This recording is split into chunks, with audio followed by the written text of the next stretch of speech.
I've got something special lined up today. We're going to introduce Benny Sharp to Nexum. It's going to be a lot of fun, so let's bring this illustration to life. Nexum here. I was originally going to tell you about some of the Pokemon-based mech armors using interdimensional tech and doohickeys I picked up while scavenging. But I think you'll find this encounter a little bit more interesting. It's not every day you have a crazy encounter in another dimension.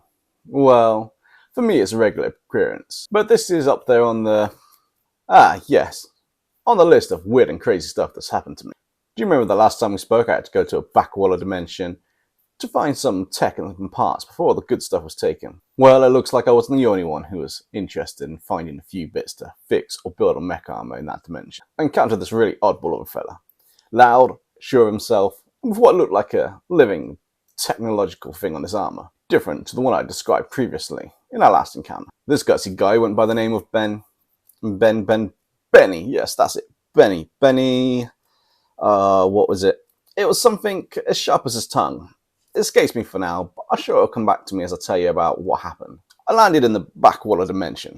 A dimension I like to call Scrapheap bonanza. A wonderful place, filled with piles of scrap metal and broken down mech and tech, as far as the eye can see. Unsightly to some, with loads of mountains of scrap and that, but a literal treasure trove of treasures and doohickeys. Anyway, about this crazy encounter. I was digging through a mountain of tech and scrap, looking for this piece of tech or material that could do the job a recent customer wanted. For some reason, they wanted the armor to have a self-repair function, kind of like a living biotech, but not to be sentient. A bit impossible if you ask me, but I found something that might do the trick in this dimension last time I was here. There was a load of those tiny robot thingies. You know the stuff. They can replicate and build stuff and self-repair and that. What were they? Yes, nanites. So many different dimensions, so many names for the same stuff. So, there I was, in one of my personal mech suits, arse deep in a mound of scrap heap and pieces and that, looking for this container of nanites. Only problem with a dimension full of tech all over the place? It all kind of looks the same. Well, to an inexperienced person, it looks identical, but to a seasoned scavenger like me, well, that's different. And I had a scanner, doohickey, that could pick up energy traces within the tech to find out what's good and what's not. But that's a trade secret. I'd have to kill you if you tell anyone. Or at least strand you in another dimension for a while. While I was head deep in this mound of tech, looking for those tiny nanite things, my armor's alert went off to another dimensional portal that had gone off in the near vicinity. Here's me, not thinking of any real danger, continuing to search through this mound of scrap until I found a container. Well, I thought it was the container I wanted. Turns out, it was a similar container to the one I was looking for, but it was empty. This one was broken. Next thing you know, I hear some voices. All the while, I've got my backside in the air with my head buried in this pile of scrap. It wasn't a pretty sight, let me tell you. Hey Charlie, are you sure the part we need is in this junk heap? It looks a little like my cousin Billy's basement in here. That's where I jump a lot of the scrapped armor bits I don't need no more. But don't tell him, he never goes down there. That's right, Benny. My scans indicate that the part you wanted to fix that armor is somewhere near here. There's some sort of interference from all the destroyed tech, but it is close. Alright, if you say so. I guess I'll have to trust you, because this looks like a whole heap of mess.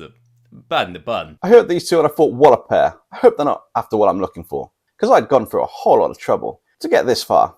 After coming here last time, not being able to take it with me, I thought these two were heading off as the voices started to get quieter and quieter. I gave it a few minutes, then I decided to follow them. I have to confess, at this point, I was a little perplexed. You see, there was two voices. Distinctly, I heard two voices, but I could only see one person ahead of me. I was definitely feeling cautious. 1v1? Not a problem, I can handle myself in most situations. 2v1?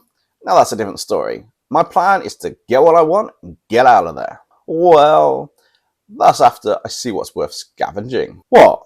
Don't give me that look, I'm an interdimensional scavenger. It's not like I make a habit of taking tech from people I meet, but if they pick up what I've come here for, well then, as far as I'm concerned, it's still up for grabs. So I'm following this guy in this huge giant mech armor. It was green and grey and had spikes all over it, and what looked like rockets on its back. I couldn't be sure, but I had a feeling they were rockets. There's also something on one of the arms. It looked kind of alive, but it wasn't organic, or it kind of looked organic, but it's definitely some form of tech. Similar to a biotech I've used in previous armor builds for customers. Needless to say, I wouldn't mind taking a sample or the whole thing back with me, but this thing looked like it was part of his suit. Definitely more hassle than what it's worth to get a sample at this point. But who knows?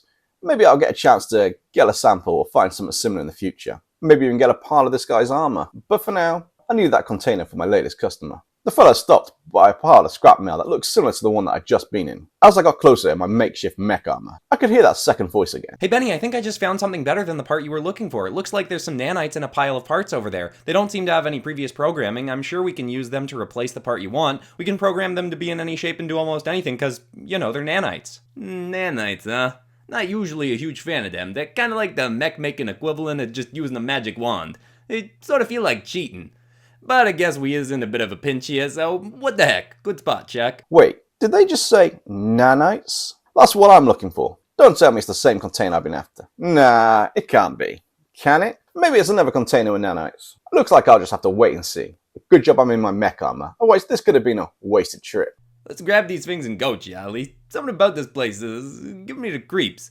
Feels like the ghost of Maximus Bast is gonna pop out and scold me for all the good parts that I've tossed out before. But Benny, you're in a mech armor. What do you have to be afraid of? It's just a bunch of broken and discarded parts. Anyway, just reach in there and get the nanites, and we can get back to the Agency of Supernatural Protection. Anyway, where was I? Oh yeah, as I got closer to this fellow in his fancy looking mech armor, he had some good craftsmanship, let me tell you. I got closer and saw this fella's arm leaving the pile of scrap, and you'll never guess what he was holding. That container full of nanites? That container full of... Yes, that container full of nanites. Are you telling the story or am I? You are? Exactly. Now where was I? Ah yes, now I remember. So, this fellow in the suit was talking to this AI, living, mech, biotech kind of thing. Whatever it was. Had the container of nanites in his hand. I couldn't believe it. So I shouted, "Hey you! That's mine!" Whoa, what the... Charlie, you hear something? Oh, anyone get the name of that bus that hit me? That wasn't a bus at all, Benny. Also, buses generally don't have names, I don't think. I know, Chuck. That's the joke I was making. I'm trying to entertain you here. So I took the container of nanites the guy had dropped, and I went to make a hasty exit to get out of there. Only, there's one thing I wasn't counting on. This guy was as good as I was. Within a matter of moments, he was catching up to me. You'll never guess what I had right. They really were missiles on his back. He launched a load at me, while shouting for me to stop. I'd already gotten the container, so as far as I was concerned, it was finders keepers. You do realise that you technically stole it from him. He found it first. Finders keepers doesn't mean that... What do you know? I'm a scavenger. At this point, technically, I did steal it from him, but I saw it first. I saw it the last time I was here in this dimension. He hadn't left the dimension. As far as I'm concerned, it was up for grabs. And, you know, finders keepers. Okay. So what happened next? Hold your horses. I'm getting to that part. One of the impacts from the explosions sent me flying into a pile of scrap. I was led there with a piece over me. Next thing I knew, this guy was stood over me. And I couldn't believe what happened next. That silver living biotech thingy lifted a giant piece of scrap that had fallen on me. Hey, what was that for? Why'd you steal that container we found? Steal it? I was here first, and I saw it last time I was in this dimension. Not that you needed to know that, but I found it first and I need it for my mech armors. Looking at your armor, I don't think you need it, do you? Hey buddy, I think you got the wrong end of the stick here. We found these nanites in a pile over there, and it's not like they got your name on it or something.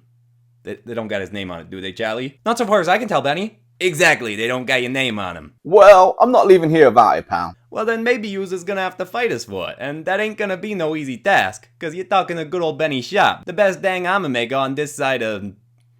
whatever dimension this is. Actually, you know what, no, on this side of the multiverse. On the other side of the multiverse. Just the best damn mech maker there is. And we found these nanites fair and square, and we ain't about to let these little beauties go. Hey Benny, I have an idea. Well, it depends on if you agree to it. I mean, it's just an idea, but maybe there's a way that you could both have the nanites. We could program them to build more of them out of the broken down tech all around us. Then both of you can take some nanites back with you. I mean, if that sounds like a good idea to you. And going splitsies, huh? Well, like my ma always says, if you can't learn to share, you'll lose all your hair. I guess I might be game for that, but what about you? What was your name again? The name's Nexum. I hate to tell you, Benny was it? But I'm the best darn mech creator around here.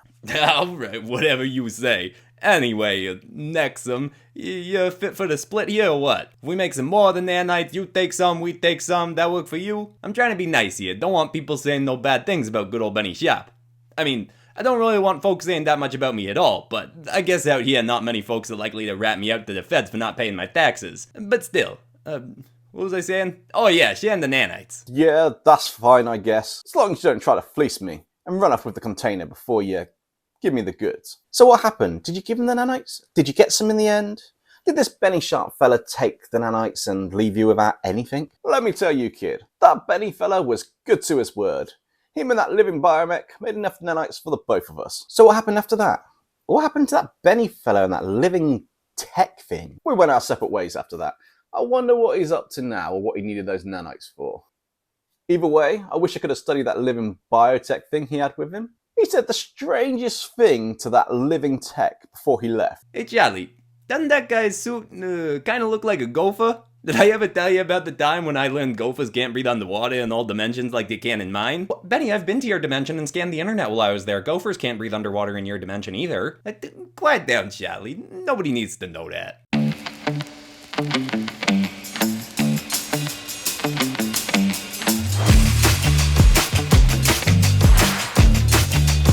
I had a lot of fun coming up with the story and the artwork for this one, and I hope you guys enjoyed it as well. One of my favourite episodes on Popcross Studios channel is bio-mech Benny Escapes the Infinite IKEA. So when the poll won to do one of Popcross Studios characters versus one of mine, I could only pick bio-mech Benny. And Benny Sharp is just an absolutely amazing character. If you want to find out more about Benny Sharp and his adventures, why not check out the video linked in the description below. What if Disney characters were dinosaurs? Benny interacts with two other narrators from Popcross Studios channel, and I think you guys will enjoy the episode. Speaking of Popcross Studios, I have to say thank you to Christian Pearson for voicing Benny and Charlie in this special episode. I think it's really added to the storyline and just brought it to life a little bit more. So again, thank you so much for doing that. Don't forget, we've got our first community redraw this month, so be sure to get your submissions in by the 27th of June. Details on how to enter are in the description below, and you can find out what the theme of it is in the What If Pokemon Were Mech Armors episode, which is where we introduced Nexum. Anyway, that's all we've got time for today. Friday's episode is going to be a Copic illustration of the young Ben Tennyson, so be sure to check that out. Stay safe, everybody, and I'll catch you next time.